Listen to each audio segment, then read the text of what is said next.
Welcome to Quick Tech News, where we keep you updated in the world of tech without wasting your time. Tesla really has taken the world by storm. In just a few short years, they went from a tiny company making a very niche electric sports car using the chassis of a Lotus to the largest electric car manufacturer in the world, and quite possibly the most hyped car brand out there right now. But are they reliable? If you buy one, can you expect your shiny new car to be well put together and be free of issues? Well, I don't own a Tesla. Maybe someday. Until then, I can consult the power of the internet to try and find some answers to these questions.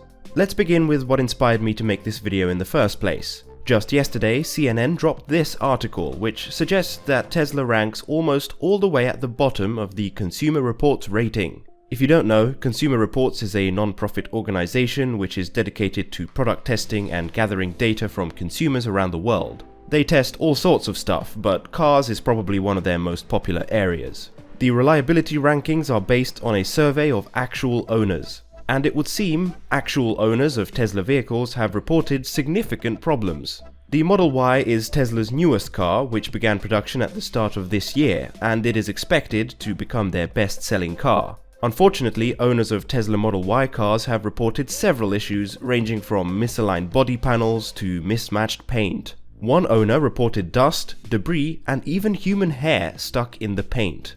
CNN asked Tesla to comment on the Consumer Reports rating, but as of yet they have not responded. The Tesla Model Y, Model S, and Model X all received a not recommended rating due to continued reliability issues. The good news is that the Model 3, for some reason, seems to be free from these problems and did receive a recommended rating. What Car is another reliability survey based in the UK, where the results seem to be mostly matched. Again, Tesla overall is very close to the bottom of the pack, with the Model S and Model X pulling the brand down. And again, the Model 3 is actually winning two categories as the most reliable car. Looking at another article from Bloomberg, we can see that the most common issues are by far interior and exterior based. So we're talking about things like paint, body panels, interior panels, and so on. The trunk being misaligned seems to be a common problem. This was also mentioned in the Consumer Reports rating, with one owner saying that they couldn't even shut the back hatch due to misaligned panels. I then went searching on YouTube to try and find a few examples. One video from Consumer EV showcases some of the issues that he's had with his Tesla Model 3. As you can see, this piece of chrome trim is misaligned. Moving on to the headlights, he suspects that both of them are sitting a bit too low, creating this gap at the top of the headlights.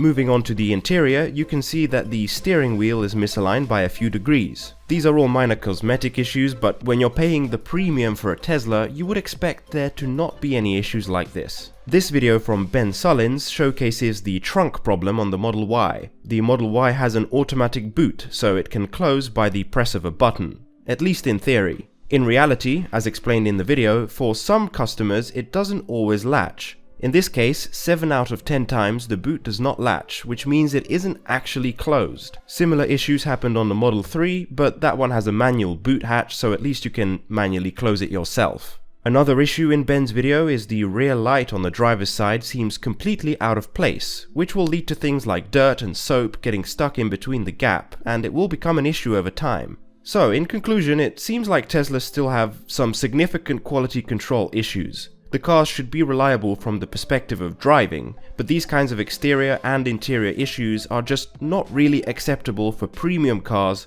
that are competing with BMW, Audi, and Mercedes. I do really hope this is something they fix. I personally would love to own a Tesla someday. But even if I could afford one right now, I would probably hold off until I see some improvements in QA. If you enjoyed this video, I would really appreciate if you could like the video, subscribe, and tell your friends to help get this channel off the ground. Thanks, and see you next time.